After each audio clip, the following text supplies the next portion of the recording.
Hello friends, आप सभी का वंश स्टडी गाइड यूट्यूब चैनल पे स्वागत है। तो आज मैं आपके लिए टॉप 15 जनरल नॉलेज के क्वेश्चन लाए हैं जो कि प्रीवियस एग्ज़ाम में बहुत बार पूछे गए हैं और आने वाले एग्ज़ाम में भी पूछे जाने के बहुत अधिक चांस हैं। तो चलिए आज का सेशन शुरू करें। यदि आपको किसी भी क्वेश्चन में डाउट होता है तो आप प्लीज़ वीडियो के कमेंट बॉक्स में कमेंट। तो आज का क्वेश्चन नंबर फर्स्ट है, जवाहरलाल नेहरू का जन्म कब हुआ था? यदि आपको पता हो तो आप वीडियो को पॉज करें और आंसर कमेंट बॉक्स में कमेंट जरूर करें, क्योंकि आपको आंसर कमेंट बॉक्स में कमेंट करने से चीज़ें आप लंबी समय तक याद रख सकते हैं। तो इसीलिए मैं बोलता हूँ बार बार कि आप प्लीज़ कमेंट बॉक्स में आंसर कमेंट जरूर करें। तो आइए इसका राइट आंसर जानते हैं। तो इसका राइट आंसर है ऑप्शन ए, 14 नवंबर 1889 ईस्वी को जवाहरलाल नेहरू जी का जन्म हुआ था। और पंडित जवाहरलाल नेहरू जी हमारे भारत देश के फर्स्ट प्राइम मिनिस्टर बने थे, यानी पीएम पहले प्रधानमंत्री जवाहरलाल नेहरू जी बने थे। तो चलिए नेक्स्ट क्वेश्चन की ओर। क्वेश्चन नंबर सेकंड है कि संविधान कब लागू हुआ? तो यह तो बहुत ही आसान क्वेश्चन है, आप लोग को पता ही होगा कि हमारा संविधान पूर्ण रूप से 26 जनवरी 1950 ईस्वी को लागू होता है। 26 जनवरी 1950 ईस्वी को। तो इसका राइट आंसर है 26 जनवरी 1950 ईस्वी को लागू हुआ था हमारा संविधान।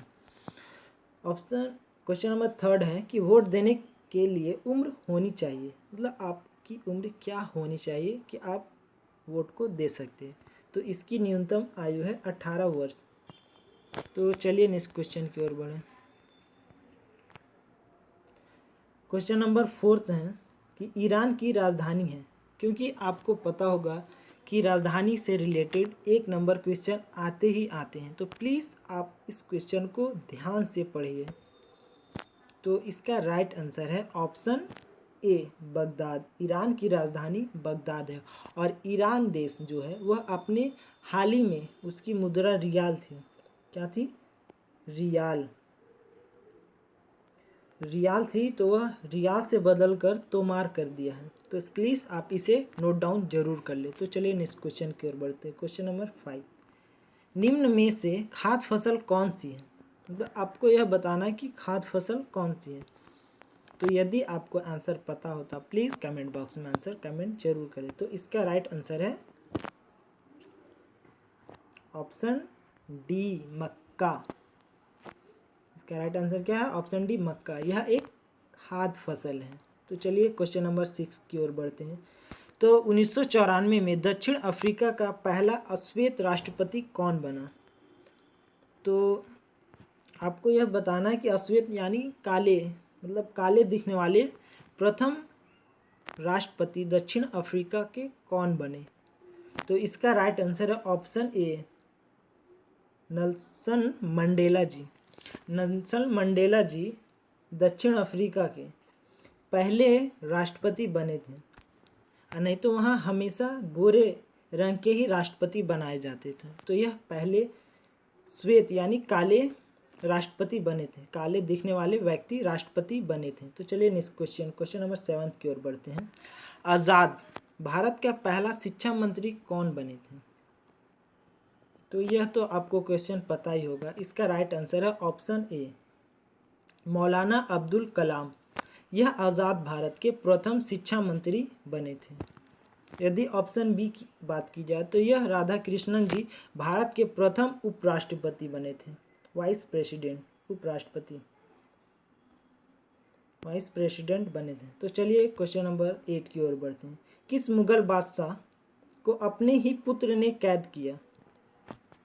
तो यह बहुत ही फेमस क्वेश्चन है, क्योंकि एग्जाम में बहुत बार पूछा गया है कि किस मुगल बादशाह अपने ही पुत्र के द्वारा कैद कर लिया गया था। तो इसका राइट आंसर है ऑप्शन बी, शाहजहां को अपने ही पुत्र ने कैद कर लिया था। तो चलिए क्वेश्चन नंबर 9 की ओर बढ़ते हैं। तो क्वेश्चन नंबर 9 है कि राष्ट्रीय खेल कौन सा है? तो आपको पता होना चाहिए कि हमारा भारत देश का राष्ट्रीय खेल कौन सा है। हालांकि हम लोग क्रिकेट बहुत ही अधिक मात्रा में खेलते हैं, लेकिन हमारा राष्ट्रीय खेल जो है वह हॉकी है। हॉकी हमारा नेशनल स्पोर्ट है। तो चलिए क्वेश्चन नंबर 10 की ओर बढ़ते हैं। क्वेश्चन नंबर 10 में है कि भारत के प्रथम राष्ट्रपति कौन थे। यह भी क्वेश्चन एग्जाम में बहुत बार रिपीट हुआ है, तो सो प्लीज़ आप लोग इस क्वेश्चन को हल्के में ना लें। इसे यदि हो सके तो आप एक नोट लीजिए और जो इम्पोर्टेंट क्वेश्चन हो उसे प्लीज़ नोट डाउन करते जाइए, जो मैं बताऊं कि यह इम्पोर्टेंट है। तो चलिए इसका राइट आंसर जाते हैं। ऑप्शन ए, भारत के प्रथम राष्ट्रपति डॉक्टर राजेंद्र प्रसाद जी बने थे। और ऑप्शन बी में है तो यह उपराष्ट्रपति बने थे। और ऑप्शन डी में है जो वह भारत के प्रथम प्राइम मिनिस्टर यानी प्रधानमंत्री जी बने थे, पंडित जवाहरलाल नेहरू। यदि सरदार वल्लभ भाई पटेल जी की बात की जाए तो यह उस समय उप प्रधानमंत्री बने थे। तो चलिए क्वेश्चन नंबर 11 की ओर बढ़ते हैं। भारत चीन युद्ध कब हुआ, यानी भारत और चीन के मध्य युद्ध कब हुआ था। तो यदि आपको इसका आंसर पता हो तो प्लीज़ आप आंसर कमेंट बॉक्स में कमेंट जरूर करें। और यदि आपको वीडियो पसंद आ रहा तो प्लीज़ वीडियो को लाइक, सब्सक्राइब और अपने दोस्तों को साथ शेयर करना ना भूलें, क्योंकि आपकी एक लाइक से मेरा उत्साह बढ़ता है। तो सो प्लीज़ आप वीडियो को लाइक करना ना भूलें। तो चलिए क्वेश्चन इसके राइट आंसर जानते हैं। ऑप्शन बी, 1962 ईस्वी में भारत और चीन के मध्य युद्ध हुआ था। तो चलिए क्वेश्चन नंबर 12 की ओर बढ़ते हैं। वर्ष का सबसे लंबा दिन कौन सा है। तो यह भी क्वेश्चन बहुत ही इम्पोर्टेंट है, क्योंकि यह एग्जाम में पूछा बहुत बार गया है। तो इसीलिए आप प्लीज़ इस क्वेश्चन को नोट डाउन जरूर कर लें। तो चलिए इसका राइट आंसर जानते हैं। ऑप्शन डी, 21 जून यह वर्ष का सबसे लंबा दिन होता है। और यदि 21 जून की बात की जाए तो 21 जून एक दिवस मनाया जाता है जिसे योगा दिवस कहते हैं। इसकी शुरुआत हमारे प्रधानमंत्री जी के द्वारा की गई है। तो चलिए क्वेश्चन नंबर नेक्स्ट की ओर बढ़ते हैं। तो क्वेश्चन नंबर 13 में है कि राज्यसभा को कौन भंग कर सकता है, यानी राज्यसभा जो वह कौन भंग कर सकता है, राष्ट्रपति जी, राज्यपाल, उपराष्ट्रपति या कोई नहीं। तो यदि आपको पता होगा कि राज्यसभा कभी भंग नहीं होता है तो इसका राइट आंसर है ऑप्शन डी, लोकसभा भंग हो सकता है लेकिन जो राज्यसभा है वह कभी नहीं भंग होता है। तो इसीलिए राज्यसभा को स्थायी सदन कहा जाता है। और यदि राज्यसभा की सभापति की बात करें तो वह उपराष्ट्रपति होते हैं, जो कि इस समय वेंकैया नायडू जी हैं। यदि राष्ट्रपति जी की बात की जाए तो वर्तमान में राष्ट्रपति रामनाथ कोविंद जी हैं। और राज्यपाल तो सभी राज्य के अलग अलग होते हैं। तो इस पर मैं एक स्पेशल वीडियो ज़रूर बनाऊंगा। तो आने वाली 1 से 2 दिन में आपको राज्य की राजधानी, राज्यपाल और उस स्टेट के मुख्यमंत्री और अन्य कई महत्वपूर्ण जानकारियाँ आने वाली वीडियो में आपको ज़रूर मिलेगी। तो आप प्लीज़ मेरे वीडियो के साथ जुड़े रहें, जिससे कि आने वाले टाइम में वीडियो जो आपको मैं दूँ तो उसका पूरा से पूरा लाभ उठाएं और चैनल को सब्सक्राइब जरूर कर लें, जिससे कि आने वाली वीडियो का नोटिफिकेशन आपको मिलता रहे। तो चलिए नेक्स्ट क्वेश्चन की ओर बढ़ें। क्वेश्चन नंबर 14 है कि फ्रांस की राजधानी कौन सी है।